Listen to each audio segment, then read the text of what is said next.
Hello there, fam. Welcome to You Plant, We Water. I am your host, Dr. Toya Flowers, licensed professional counselor with a PhD in counselor education and supervision.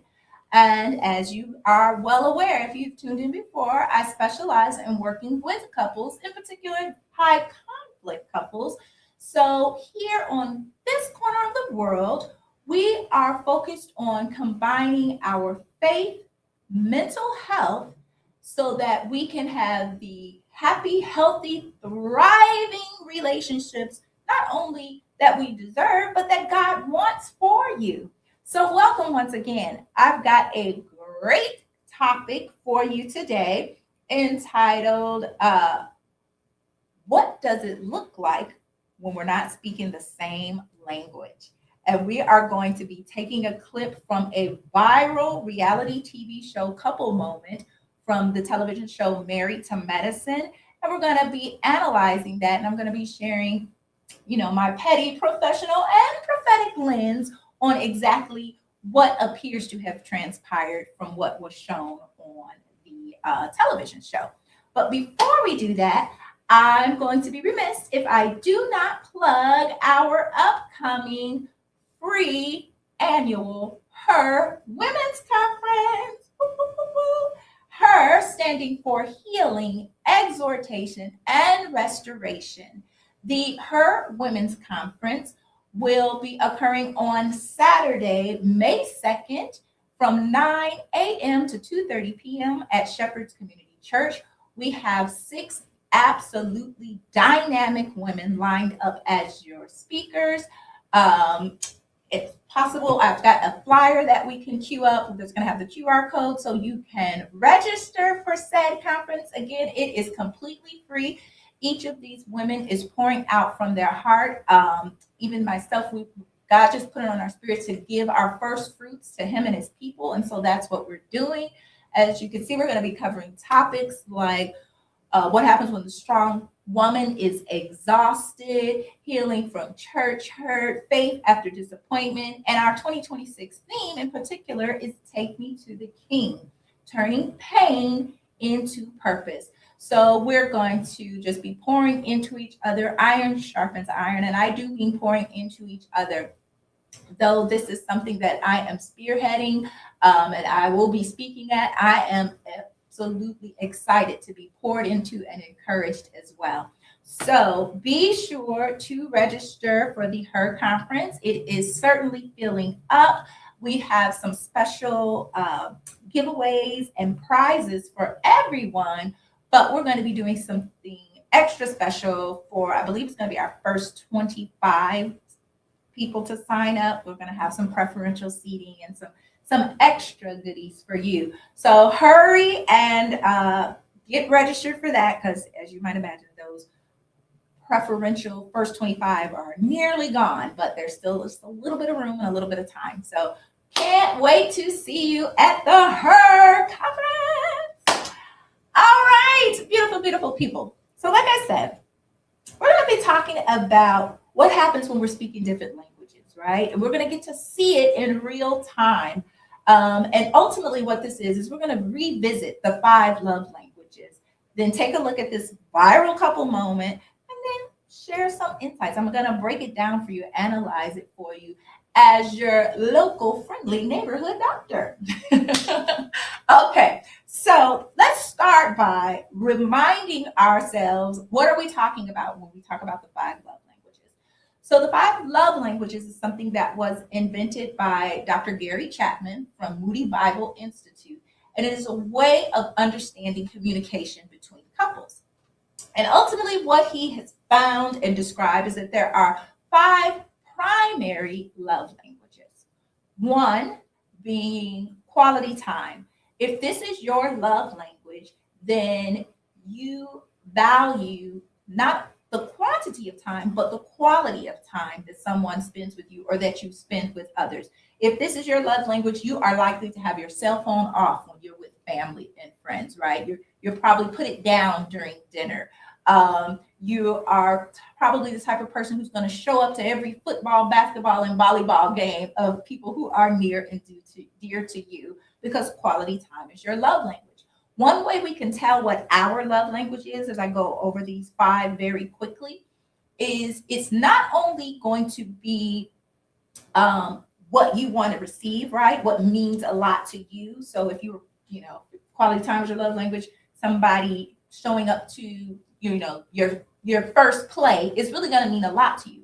But it's not only what means a lot to you, it's also instinctively how you show love to others, right? Remember that when we watch that clip. So we've got quality time. Second, we have, what's another one? My brain's going blank. Physical touch. Okay. So physical touch is not just touch that leads to some form of physical intimacy, but again, remember, you can see love languages at play even in children. Physical touch is those people who feel loved and encouraged when maybe given a hug, or they really like to cuddle or sit really close. If it's a kid, a way to tell them that they're doing a good job is you're probably going to give them a pat on the back or a thumbs up or give me that high five, right? Physical touch. As adults, like I said, it may be cuddling, sitting close. You may really love holding hands, all those good things. So that's physical touch. Quality time, physical touch.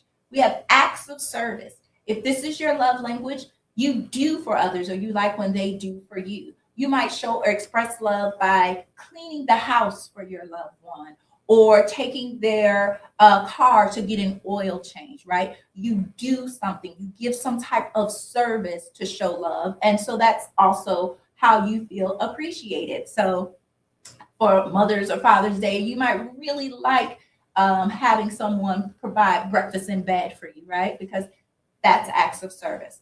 So we got quality time, physical touch, acts of service. Then we also have words of affirmation.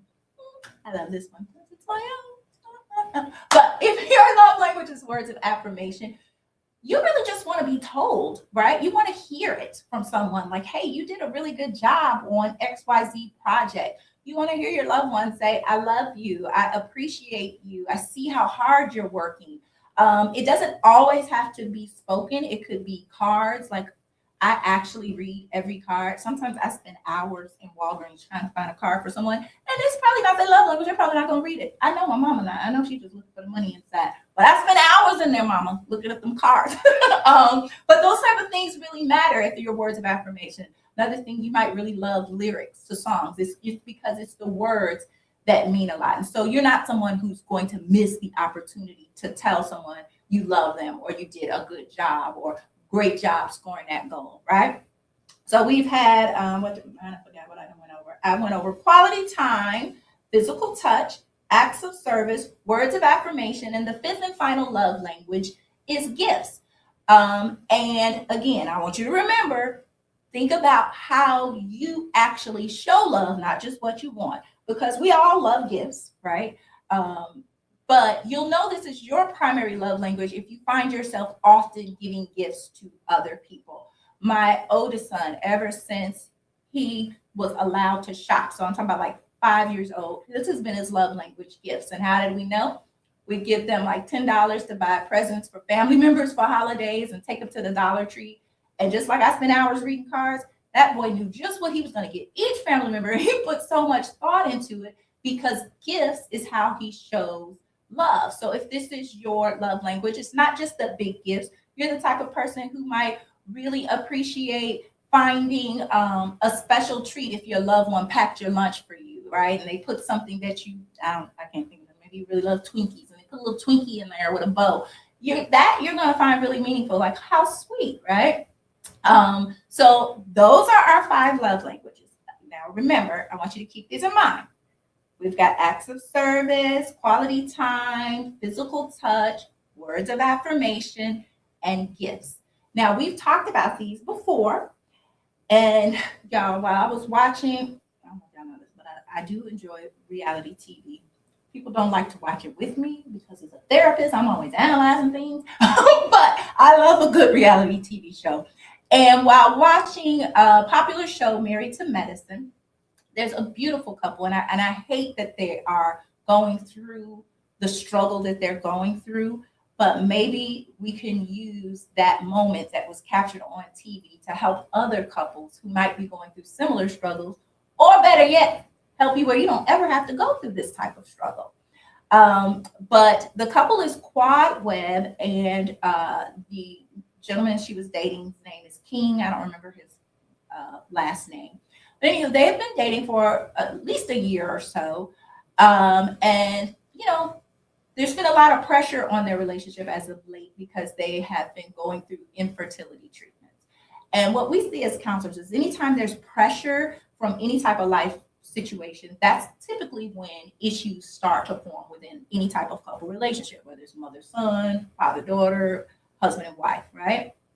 But what was captured is a scene where they are just kind of talking about the current state of their relationship, and you can clearly see the love languages at play. What's interesting is I think maybe in that same episode, maybe a week or two before in the same episode, they'd all gone on a couples kind of trip, and they all talked about the 5 love languages. So they're even going to mention the love languages a little bit. They're going to do like a recap. But we're going to watch it, and then I'm going to give you an analysis. Is our video queued up? Beautiful. If she could read his mind, she would have just looked at him and said, that ain't it. First of all, everyone's talking about marriage, but is it really necessary? It's like sometimes 2 companies may not need a merge. Well, They could thrive on their own, and they could benefit each other. watch yourself. I've thought about it a lot. You yourself said, hey, I haven't been giving you what you deserve, what you need. Did I do anything today in terms of acts of service? Steam those clothes. No, I didn't steam his clothes. What I need is consideration and appreciation. Honey, oh my God, do you need a hearing aid? All I do is give you praises. There has never been one time when you have shown up for me, I scream it to the top of my lungs, ready to tell any and everybody. Now that is a true statement. Screaming it versus showing it, 2 different things. Okay, how would you like for me to show it? The floor is yours. How would you like for me to show up? For instance, the last time we went to Ghana, right? The whole time there, I'm there in support of you. And because of what you're going through, you're beating up on me, acting like I was the enemy. Wrong or right? About what? Everything. There was a lot of tension. I look at that, it's like, damn, you're ungrateful. You see how that could come off? Okay, I hear you. Yeah. But I'm still working through some things, right? Have the 2 of you tried to modify things that you took away from the couple's trip? I will say hands down. I tried. I did a whole lot of self-reflecting. I did all that I could do. It's been a different type of year. Yeah. It's definitely been different. But if I'm out here doing it by myself, then No, you definitely didn't do it by yourself. I tried to the point of exhaustion. I definitely tried. Well, we're gonna disagree here. Yeah, we could agree to disagree. Yeah. I'm still not trying to put you to the test, baby. I don't have. Let me see. It definitely feels like a test. But that's what's wrong with men now. Men are sassy now. No rebuttals. Just keep going. Are you trying to be difficult? I'm the one that's picking up the pieces, so. Baby, don't count me short and don't count me small. I go through a lot, but I'm very strong and I'm very tough. And again, I always bounce back and I get better every single time.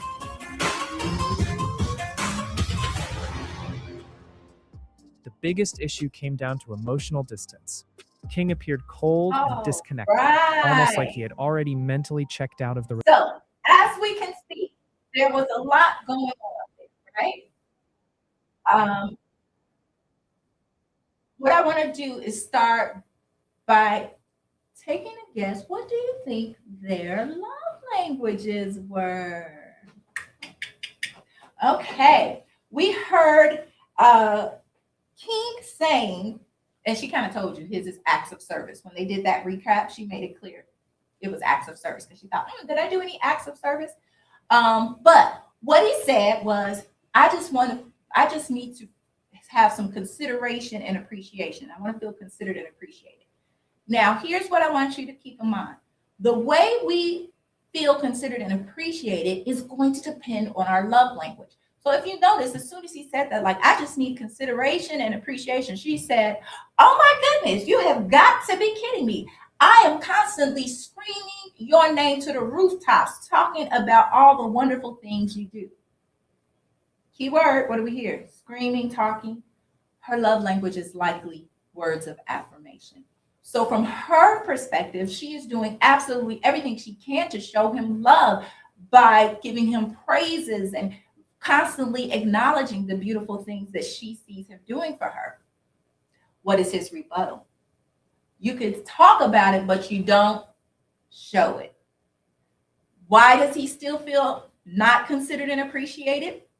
Because his love language is acts of service. And so he wants to see something demonstrated, some type of service. So he brings up a trip when they were in Ghana and how it felt like she was targeting him and blaming him for things going wrong. And that may or may not have been happening, but her way to repair during that time was probably to say something to show she appreciated him, right? To say, you know, I know, baby, I've been really stressed, but I do appreciate you being here. And he could receive it, but if she were speaking his love language, he'd really be able to receive it. So for instance, if while at Ghana, I don't know, if she had, treated him to massage or something, I don't know, right? But done some type of act of service. I don't know what she could have done while she was there in Ghana, or steamed his clothes, as you mentioned, or something like that. That would have gone a long way towards him feeling considered and appreciated. But that conflict back and forth, where they're going back and forth and like, I am doing it. And at one point they were saying, which one of them has been trying harder? They're both trying. They're both trying. And it breaks my heart to see the conflict between the two of them, because they're both trying. They're just doing it from their own love language. They're literally screaming at each other with their love language right now. I often tell my clients, when I'm teaching them the 5 love languages, pretty much like I did at the start of the show, I tell them that what happens during conflict is, because our love language is native to us, it's natural to us, what happens when we're in conflict is we just get louder with our love language. So for instance, if I said, ¿Cómo te allez-vous français? Or ¿Hablas tú español? Or do you speak English? Right? I just said that in 3 different languages, 3 different tongues. However, if I'm saying, hablas tú español, and the person is French, right? And they're saying, no. What typically happens is we just get louder. And I'm saying, hablas tú español, and they're still saying, no, right? So that's just kind of our natural instinct. And what we want to do, right? None of us are going to get this perfect. I am a whole couples and family therapist, and I don't even get it right all the time, right? But what is great is if in that moment of conflict, you can try to listen for your partner's love language and then speak that, right? Try to translate. So I'm still saying, hablas tú español, and they're saying, no, maybe they speak English. Then I might say, do you speak English? And if they say, yes, then I can try the little bit of English that I know, right? Or get a translator or something like that, but meeting each other in the middle. So you can see this couple butting heads. He's steady speaking acts of service. She's steady speaking words of affirmation. Though they are seeing it as not feeling appreciated, and honestly, they're not feeling love, and sadly, this couple has broken up at this point and they're no longer together. I could see the love. The love was there. There may have been frustration, disappointment, and a lot of emotional distance. And it was clear throughout several episodes that King had begun to maybe emotionally distance himself or check out from the relationship. The love was still present, right? And so that's what we're looking at. You might be thinking, well, what could they have done different? So when he says, I don't feel seen or appreciated, and she says, oh my gosh, I'm constantly screaming to the mountaintops of how wonderful you are. It's okay to say that. She's speaking from her love language and trying to express to him like, hey, this is what I've been doing to try to show that appreciation. But one thing I loved that she did in that moment of conflict, she said, well, how would you like to show me? How would you like me to show you that you're appreciated? Beautiful, Quad Web. You nailed that thing, baby. That's my petty. She nailed that, right? That's beautiful. How would you like me to show you that I appreciate you?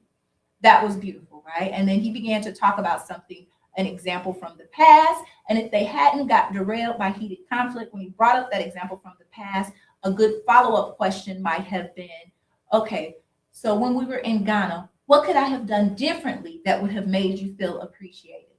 And then he could have shared, X, Y, Z, blah, blah, blah. And then after they address his unmet needs, once that's fully talked about, then they move on to hers. And then she can say, all right, and here's what I need.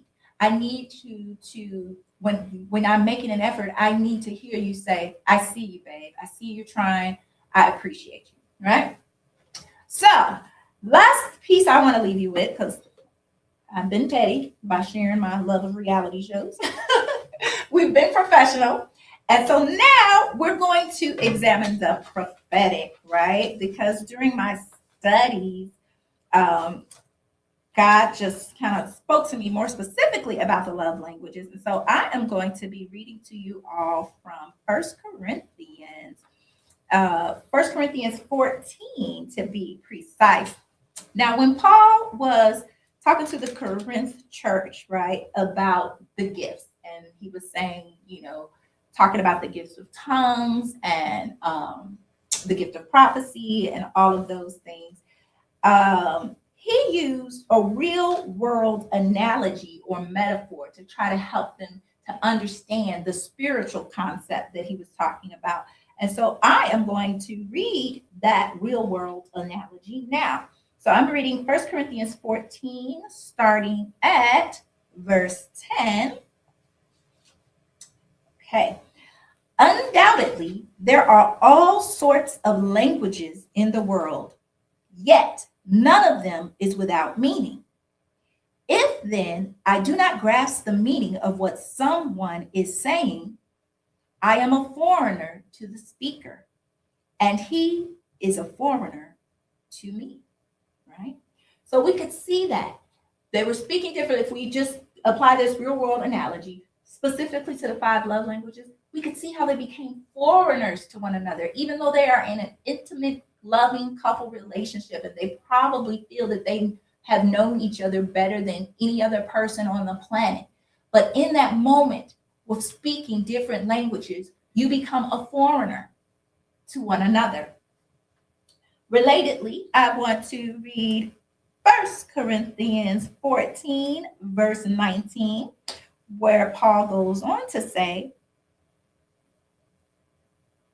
but in the church, I would rather speak 5 intelligible words to instruct others than 10,000 words in a tongue. He'd rather speak 5 intelligible words than 10,000 words in a tongue. Now, obviously, he's talking about speaking in tongues, right? But the point is that it is better to speak the same language and be heard and understood than to go on and on and on in a tongue that makes your partner a foreigner. And then the last scriptural reference I want to go to, right, is Proverbs.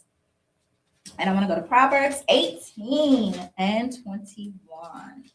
And I'm going to read 22, but specifically 21. The tongue has the power of life and death, and those who love it will eat its fruit. I'm going to go on to read verse 22 because I don't think it's any coincidence that it goes right after the power of life and death is in the tongue. Then it says, he who finds a wife finds what is good and receives favor from the Lord. So again, we want to remember that the power of life and death is in fact in the tongue, right? We can speak life or we can speak death. And when it comes to understanding and incorporating the wisdom and knowledge, not only of the word of God, but of practical, practical tips and advice, specifically the use of the 5 love languages to our relationships, this can help us bridge the gap so that we're not becoming foreigners, so that we don't attack each other and become the enemy to one another when there's a problem. As I said, this couple has been under a tremendous amount of stress, right? So it's no surprise that were struggling with communication. But had they had a little bit of help and support so that they wouldn't have turned against each other, but instead have come alongside one another to attack the true enemy, the true problem, right? The true problem is the infertility, right? The true enemy is the infertility, and maybe even the enemy, right? Maybe even there's some confusion coming in, the father of lies, all of those things. But the point is that they would come together as a team, not this, but this. Hey, I like that. I made that up, y'all.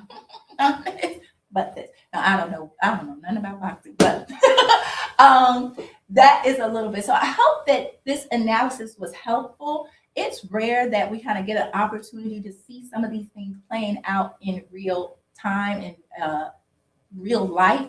So I am grateful for this episode. I am sending prayers to this couple. If there is, a possibility of reconciliation, or if there is still love there, and it's just a matter of them having the skills to, one, understand when the other is trying to show consideration and appreciation, and two, to receive that consideration and appreciation. I hope that will happen.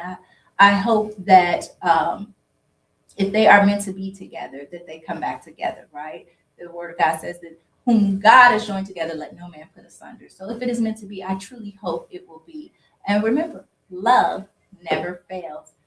So again, that is the 5 love languages. You have gotten an analysis from your girl, Dr. Toya Flowers, here on You Plant, We Water. As always, please feel free to visit our Facebook page, You Plant, We Water, to share any feedback you have, questions, comments, concerns. If you want to know more about the 5 love languages, perhaps you are in need of therapy, you could use a recommendation, depending on what city or state or country even that you're watching from. That is a great place to get a hold of me. I will be launching a website, drtoyaflowers.com, in just a bit, and that'll be another way that you can easily get information.